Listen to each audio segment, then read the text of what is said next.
Okay, good morning. Shalom Aleichem, everybody. Freilichen Thanksgiving to everyone. And Baruch Hashem, Thursday morning, Erev Parshas Vayetze. Many of us are a little bit on edge maybe today. And is there going to be a deal? Is there not going to be a deal? What's your perspective on that deal? Is that a good thing? Is that a bad thing?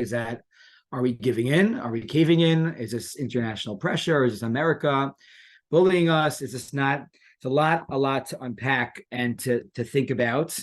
And I had thought about it, like, what am I going to say about this? And I am going to add the following, and that's it for now. Maybe on Shabbos we'll really unpack this a little bit more. But the pasuk says very, very clearly, when Yaakov was making a deal with his future father-in-law Lavan, what does he say to him? Vayomer Yaakov, right? El Lavan, Hava es ishti ki malu yamai va'avoa elaha. Bring me my wife. I worked for 7 years for you, for Rachel, and I finished all of those years. Additionally, right before this happens, he tells him very, very explicitly that I am going to work. That's what you want, because I want to marry Rachel. She is my, I see that we have a connection. I want to marry her. We love each other. And he says to Lavan, Vayomer avadcha sheva shanim, berachel bitzcha hakatana, for Rachel, your daughter, the younger daughter. And Rashi says here, like, why do you need to say this very explicitly?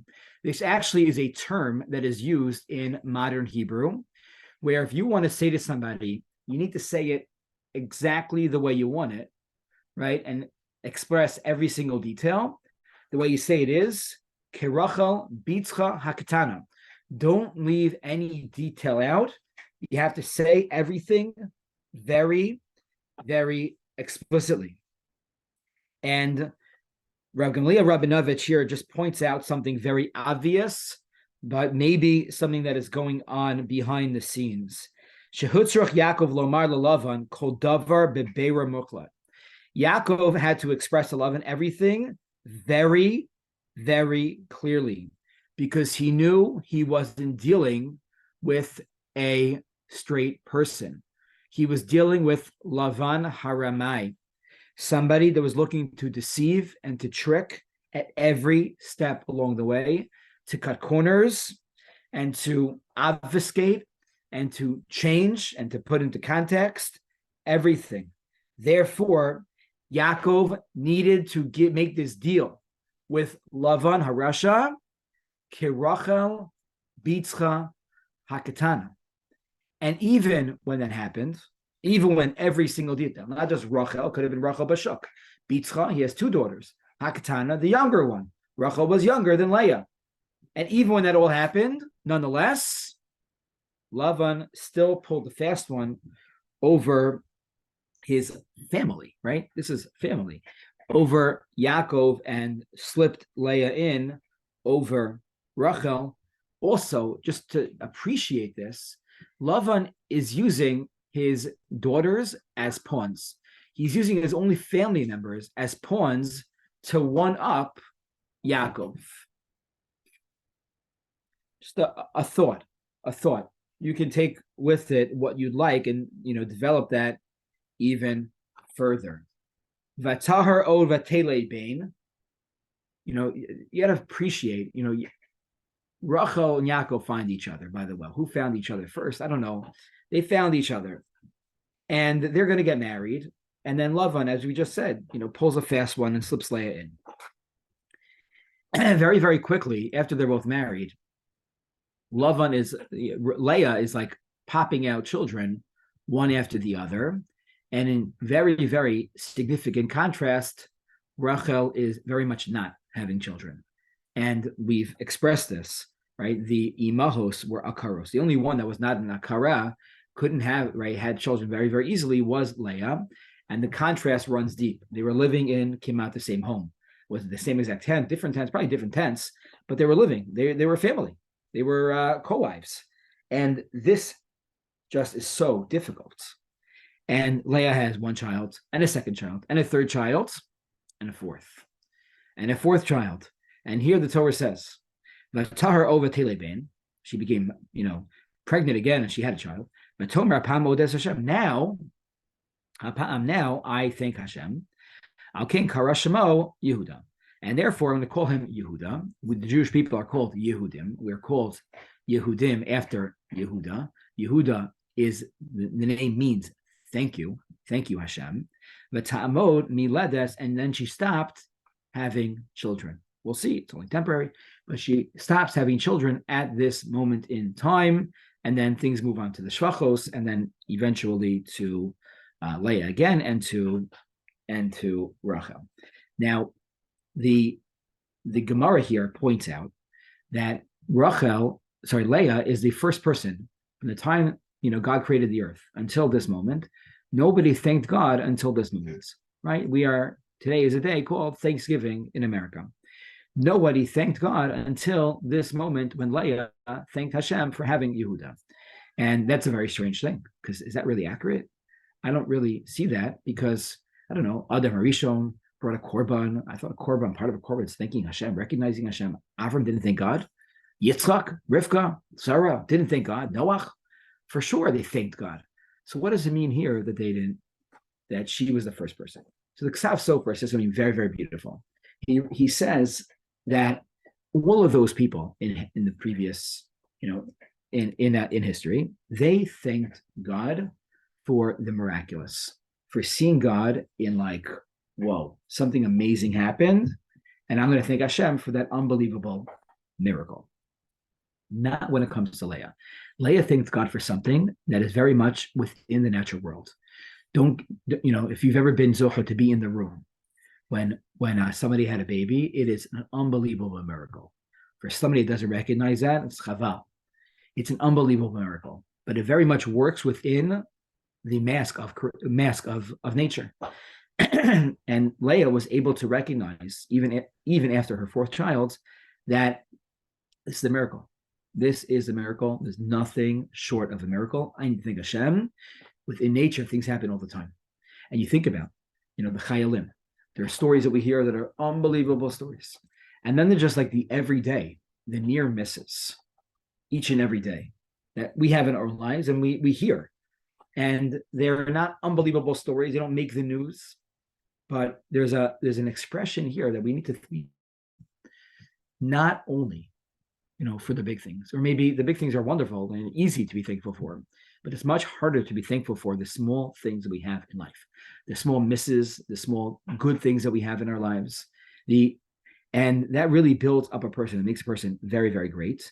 And that's maybe what Leah was expressing here. We're called Yehudim, not because of the great, but Hashem, every single day. We thank you. We say Modim, not once, but twice, Mendy, in Shemona Esrei. We say it in our private Shemona Esrei, and then we can't be Yotzei, but somebody else's Modim of the Shlach Tzibur, no matter how wonderful the Shliat Tzibur is. And eventually they'll come up with a beautiful tune to sing Modim. And we're still not going to be Yotzei with that tune. We're going to have to say it ourselves, Modim Debrana, because we need to recognize ourselves. We can't leave that to somebody else to give thanks. We must do that ourselves. However, I'm going to add one point. Rabbi Rabinovich here, 2 for 2. He asks the following question. You have this pasuk, and then the last 2 words are Vata'amod miladas. She stopped having children. I don't know, it's a beautiful idea from the Ksav Sofer. It seems like the more you thank, the more we should get. Not that we do it for that purpose, but why would it specifically say here? It seems like almost like Leah thanked Hashem, and then hard stop, no more children. But ta'amod milad, she's not having children. What do you see from these last 2 words in the pasuk? So says Rabbi Leo, the following. I think very, very.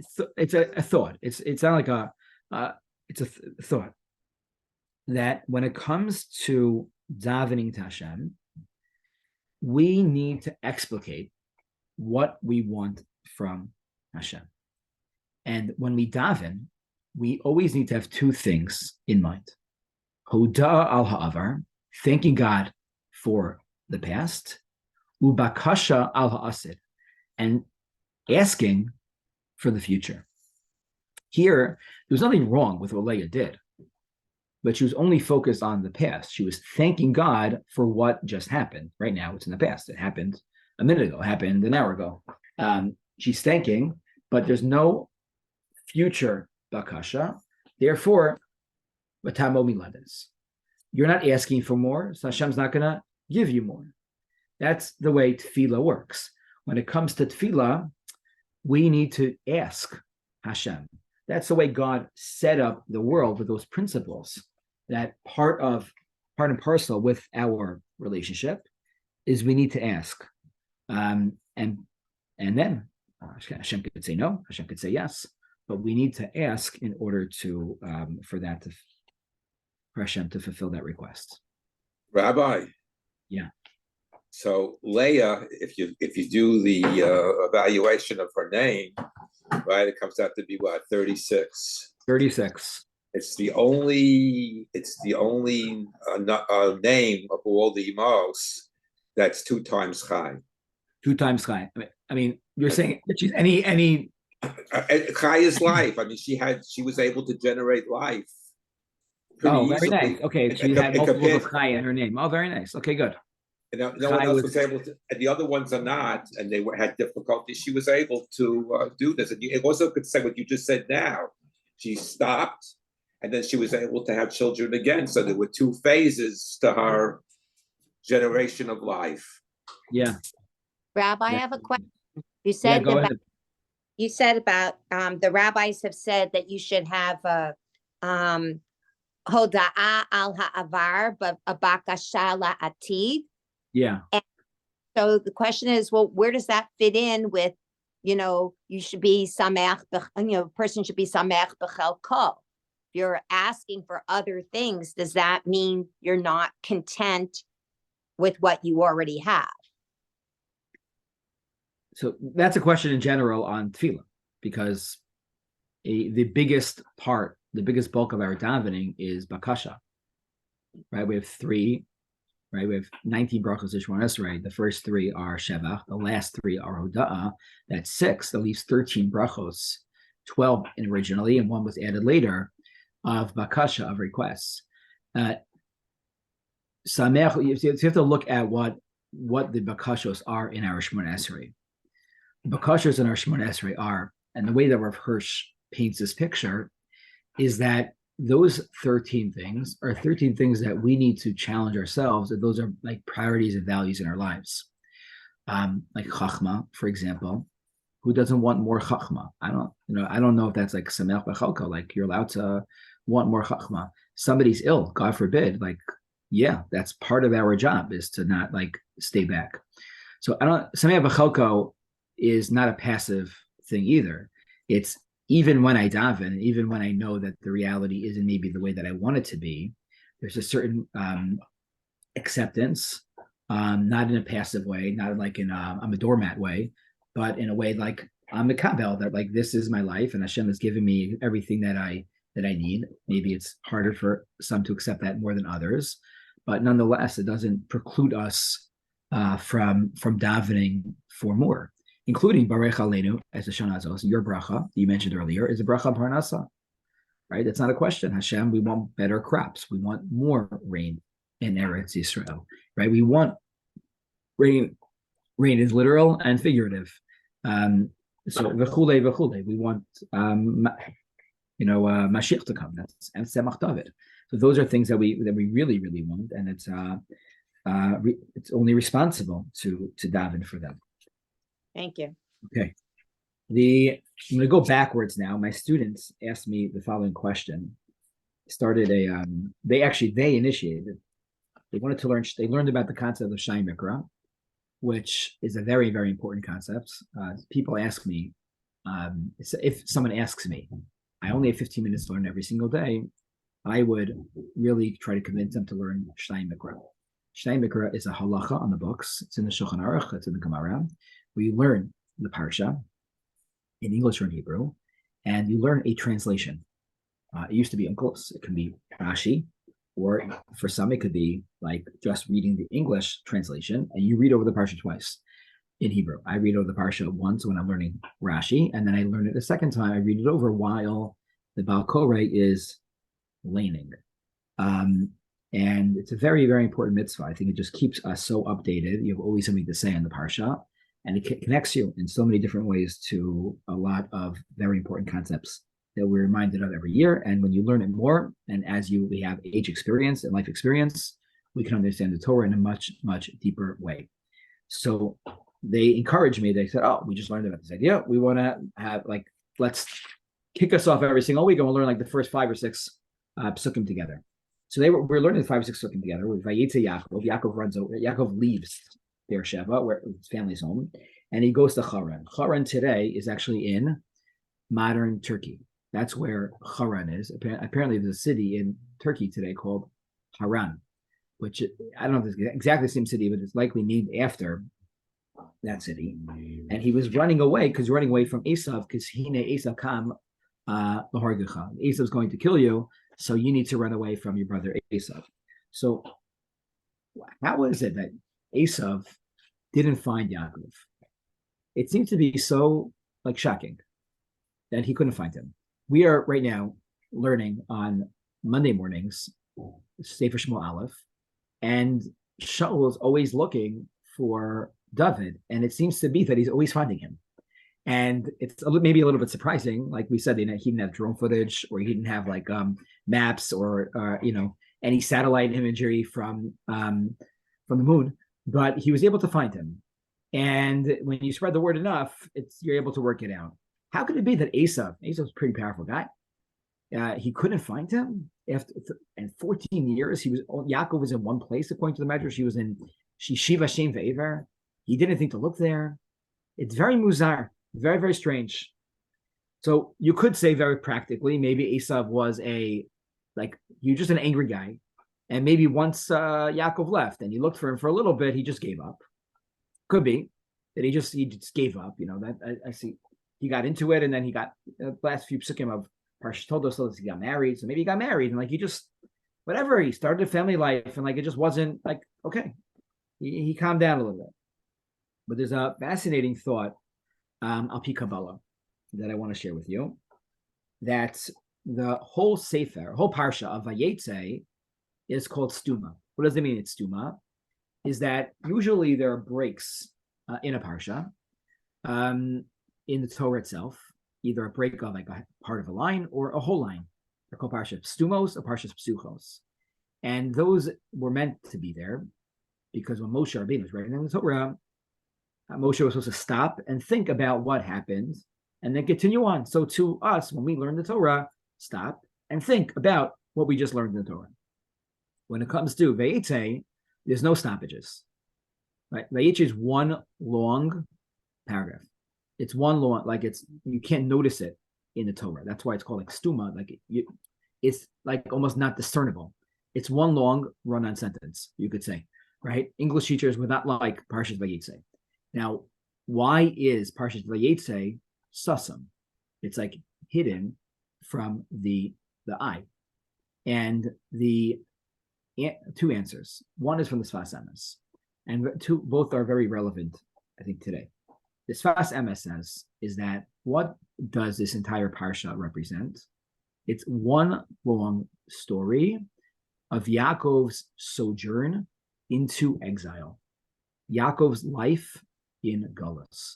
He leaves Eretz Yisrael, the beginning of our parsha. The Malachei Eretz Yisrael leave him.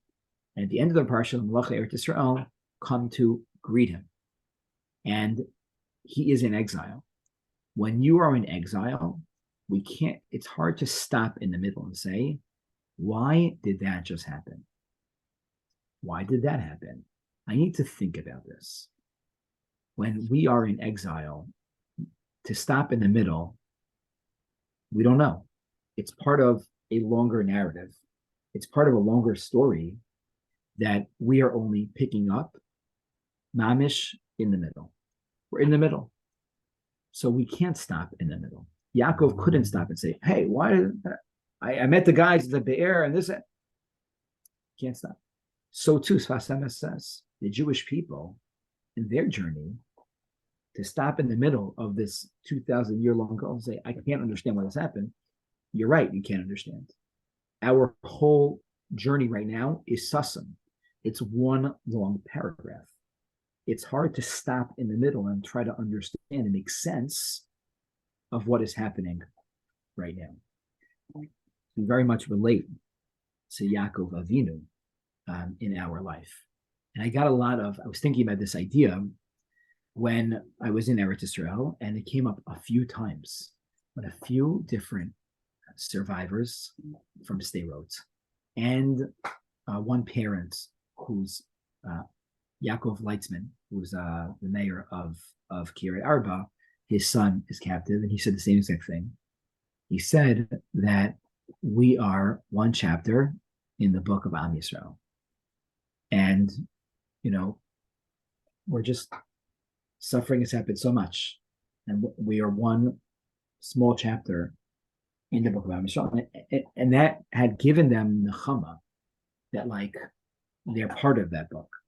We are all part of that book, and in that we can't stop in the middle. It's one long, right? We have Audible, we have books, we put bookmarks, and we go back. You can go back to it, but it's very, very different. That's one thought as to why the parsha itself is sussum. The second, I heard from Rabbi Yudin.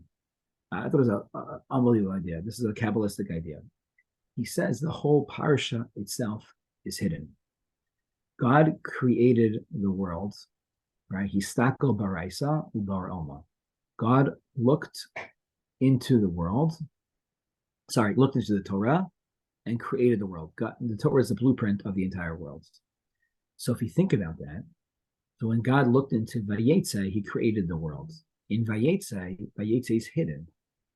If Vayetze is hidden, and Vayetze is the journey of Yaakov in exile, the whole parsha is hidden.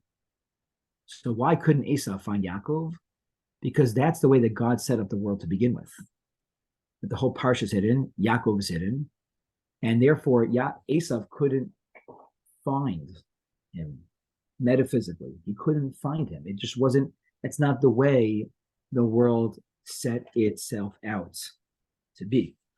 And that's maybe why, right, the parsha is like this. The Datsakeni Bali Tosfos alludes to this. He says the parsha is stuma b'deshe yatsa b'tzina mipnei Esav. He ran away very privately. Maybe that's what he means here. He was able to hide because the whole parsha itself is very much hidden itself. We began with Yaakov expressing to Lavan very, very clearly the matters of the deal.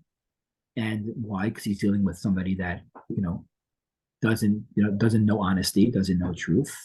And nonetheless, he used his daughters as pawns to better himself. Number two, we saw Apam Odes Hashem V'Tamo V'Lades, instructions about our tefillah. Number 3 and 4, we see two ideas about why the parsha itself is sussum.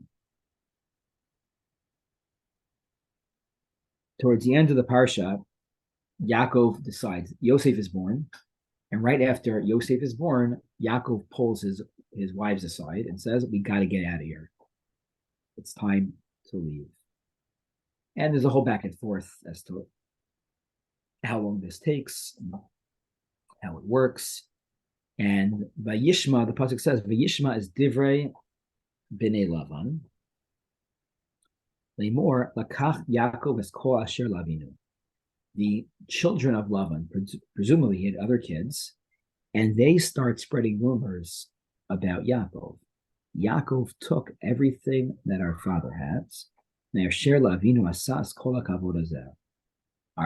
Our father did this all for Yaakov, and Yaakov now is ripping out and destroying everything that our father built. Like, what does this mean? Yaakov, he only became a magnate in the sheep shepherding world because of Yaakov to begin with. So chutzpah that they're saying that Yaakov is taking everything away. How can they say that? What does that even mean? What does that even mean? So the Drash V'Ha'iyan, the Aaron Levine, like what were they so upset with? So he says the following, very powerful idea. He says everybody in town knew that Lavan was a cheat, but they didn't say anything. You know why? Because then Lavan would come after their children. Because then Lavan would go after them. And everyone knew this about Lavan. It was an open secret to the entire world that Lavan was somebody that couldn't be trusted. He said one thing, and he always meant something else. He was always to cheat and to lie and to steal, to take from others. When Yaakov left, quite literally in the middle of the night, what was he able to do?